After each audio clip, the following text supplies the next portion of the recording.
Hey guys, and welcome to the Working Money Channel. Kenwood Capital bringing this up on Twitter. Ripple invests $100 million into combating climate change. So, we've known that Ripple has always been committed to this, but now apparently they have committed a $100 investment in fighting climate change specifically. The 9-figure funding will help to speed up the modernization of the carbon credit system. Carbon markets allow companies and individuals to trade carbon credits for offsetting CO2 emissions that some companies cannot eliminate. So it's an interesting update. This from Brad Garlinghouse, also just posting this on Twitter. Today, Ripple is committed to invest $100 million to modernize carbon markets globally through investing in carbon removal companies and supporting growth in carbon credit tokenization functionalities. And he says, hear me out here, NFTs are not just about digital art. Carbon offset markets are expected to grow to $550 billion by the year 2050. So, a WEF, World Economic Forum talking point here, carbon credits, tokenizing this on the XRPL. Ripple already has the inside scoop as to where the future is going. And so, they've got the upper hand. They are kind of tweaking, they are custom tailoring their business plan in order to target these markets. So Brad Garlinghouse is saying 550 by 2050. And I do not doubt that figure is very, very accurate.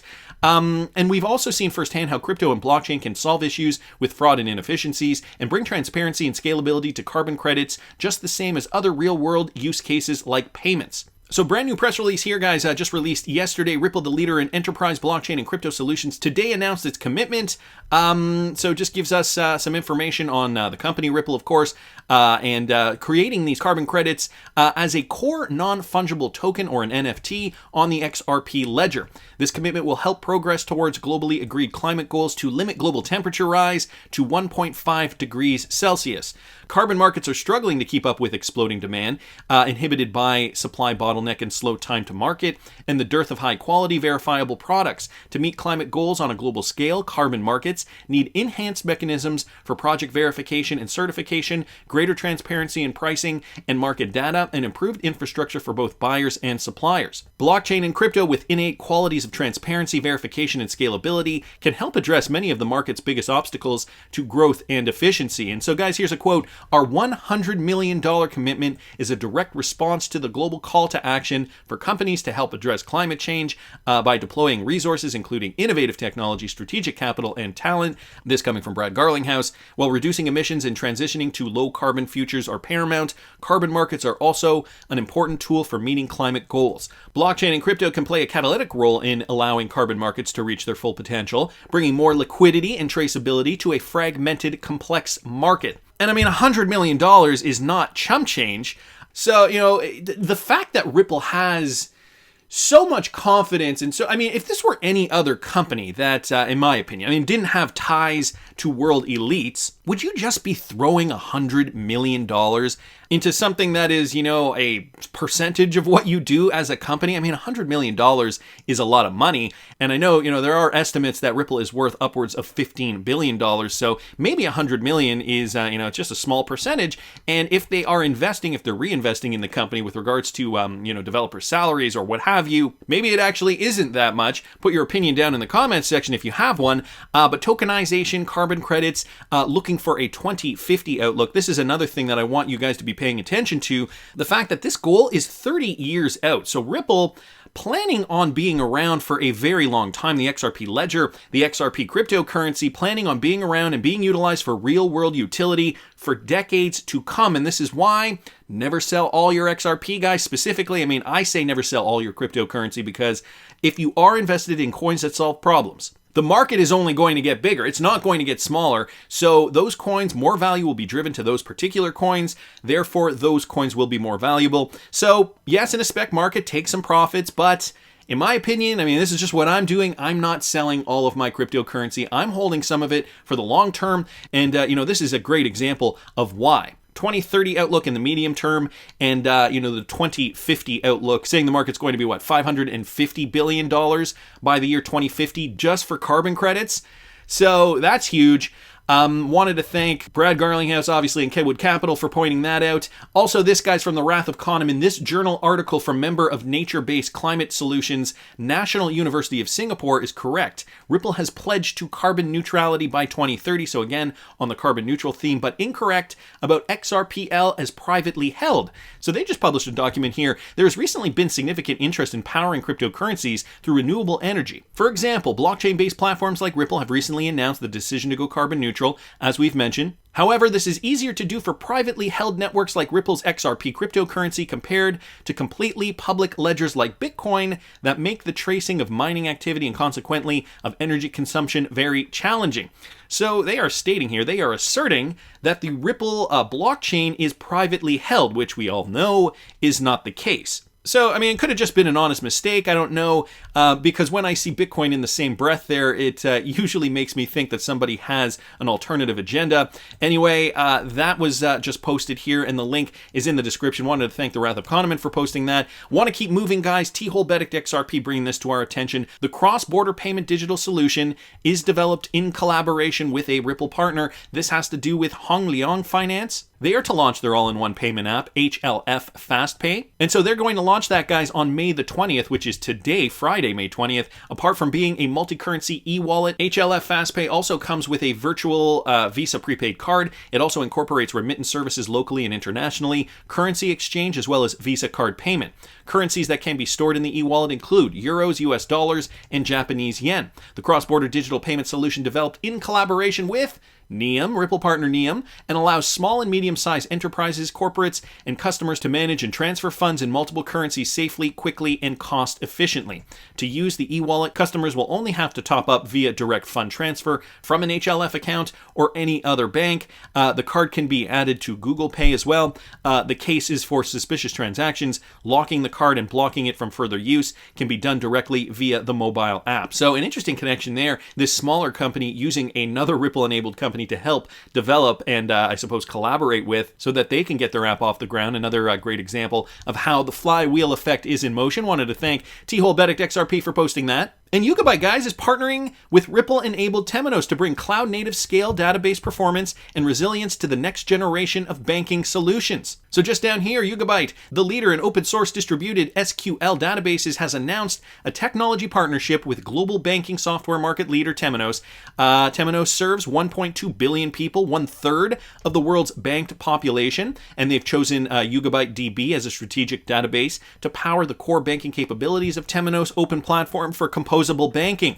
The Temenos Open Platform allows banks of all sizes to compose, extend, and deploy pre-built banking services and the broadest set of banking capabilities at scale. Just down here, as the new partnership, Yugabyte DB, will be available to banking clients who choose to run Temenos Open Platform on their own infrastructure, whether that is on their own public cloud instances on premises or in their private or hybrid clouds. Temenos has been deploying its highly popular core banking capabilities for its clients on cloud since 2011. By using cloud-native architecture and tools, Temenos has enabled its impressive roster of 41 of the world's top 50 banks to adopt flexible scale-out solutions that align costs to changing business volumes and ensure high resilience to failure as standards. So Yugabyte now partnering with Temenos to bring these cloud-native solutions to scale. And again, Temenos Ripple-enabled, and as you guys can see, a very influential partner with a roster of 41 of the world's top 50 banks. So that is a clear majority, over 80% there.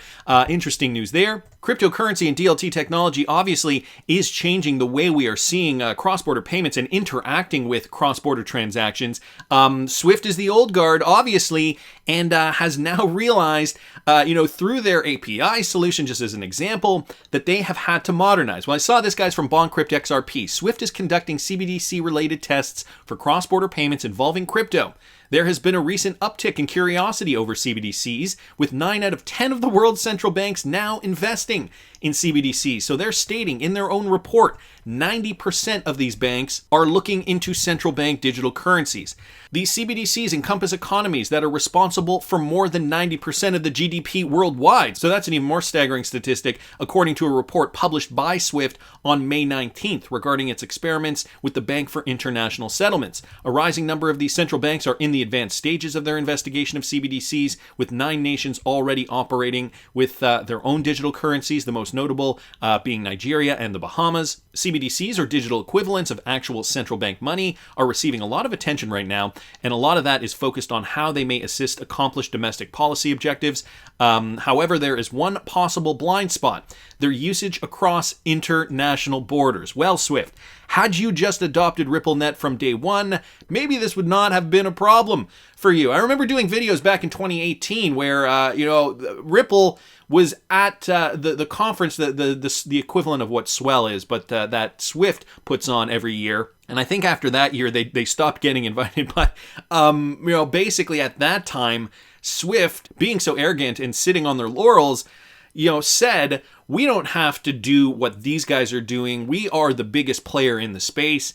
And, we've been here since the 70s. Why would anybody switch to something so dramatically different? And, fast forward only 4 years, and now look at the landscape. Thomas Zaschak, Chief Innovation Officer at Swift, this is what he said: facilitating interoperability and interlinking between different CBDCs being developed around the world will be critical if we are to fully realize their potential. Today, the global CBDC ecosystem risks becoming fragmented, with numerous central banks developing their own digital currencies based on different technologies, standards, and protocols. So they're worried about the fragmentation with CBDCs and how that could lead to digital islands. Here's another quote: if left unaddressed, this fragmentation could lead to digital islands springing up across the globe. Different systems with different CBDCs will need to be able to efficiently work together, or it will hamper the ability of businesses and consumers to make frictionless cross-border payments using CBDCs. Well, duh, Swift. You have not figured that out yet? Okay, so then we got this from Documenting Ripple. This is the latest news. Swift is now collaborating with Capgemini to use crypto for cross-border payments. Capgemini sees Ripple and XRP as the solution. So this is a twofold thing. First, let's take a look at this tweet down here from Swift. We are collaborating with Capgemini to explore how Swift can interlink the multiple domestic-based CBDC networks emerging worldwide to make cross-border payments with digital currencies more seamless and frictionless. So this is an official statement here directly from Swift's website, just posted yesterday on May the 19th. Another quote here from Thomas Zaschak: facilitating interoperability and interlinking between different CBDCs being developed around the world will be critical if we are to fully realize their potential. If left unaddressed, this fragmentation could lead to digital islands, as I just mentioned in that last report there. So here is the statement, the official statement directly on Swift's website. I pretty much summed it up in that last article there from BondCrypt XRP. So there's the statement out here from Swift, first of all, but Documenting Ripple here also bringing up this article from back a few months ago: the fact that by working with Capgemini, Swift is essentially conceding to Ripple and XRP technology. So this article again from October 2021. Capgemini says nearly half the world will be using cryptocurrencies to send money in the next 2 years, a revolution led by remittances. And so we know remittance popularity has grown, especially since the pandemic, but the projections are to get even greater than that. Capgemini's World of Payments 2021 report estimates that 45% of customers will be using cryptocurrency payments, especially with more people looking to send money overseas by 2023.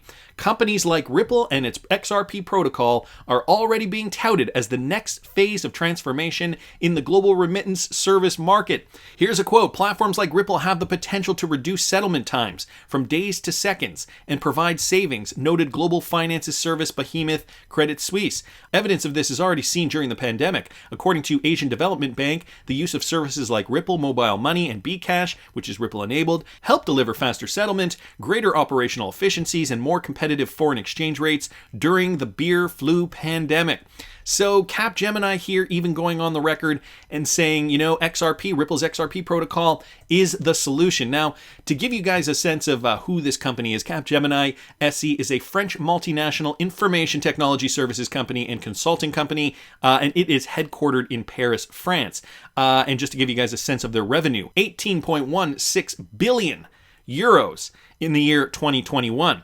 They've been around since 1967, and they employ over 340,000 employees. So this is no small company by any stretch of the imagination. Tag XRP also bringing this up. Blockchain, fundamental shift for financial services institution. A document put out by Capgemini.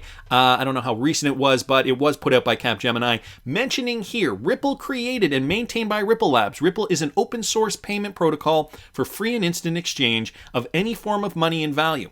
This real-time gross settlement system, RTGS, currency exchange and remittance network is built on a distributed open source internet protocol, consensus ledger, and native currency called XRP. So they outline Ripple and XRP even in their internal document here, or I don't know if this is for investors or whatever. This new type of platform, the distributed but permissionless ledger, has the potential to help banks send cross-border payments and also to settle and clear derivatives more efficiently, among other uses. Several companies, including Ripple, Iris Industries, Hyperledger, and Clearmatics, currently offer permissionless distributed ledger systems, so also highlighting Ripple just down there. Mentioning it a few times in this document, and I believe this document is a little older. Yeah, Tag XRP here posting a link to that document, so I will link this in the description for you guys if you're interested, and he states down here this was published in 2015. So these guys have known about Ripple for a while. They have highlighted the benefits of RippleNet technology for cross-border payment solutions, and now guys, fast forward to 2022, and Swift, Ripple's main competitor, partnering up with Capgemini in order to find a solution for the same problem that Capgemini has been offering up a solution for since 2015. So will this be it? Is this the 11th hour for Swift to finally adopt RippleNet? I mean, if you can't beat them, you might as well join them. That's just my opinion, but I want to hear what you guys think. Please subscribe to the channel if you haven't already. Like the video if you like the content I'm providing. I always love hearing your comments. See you in the next one, guys.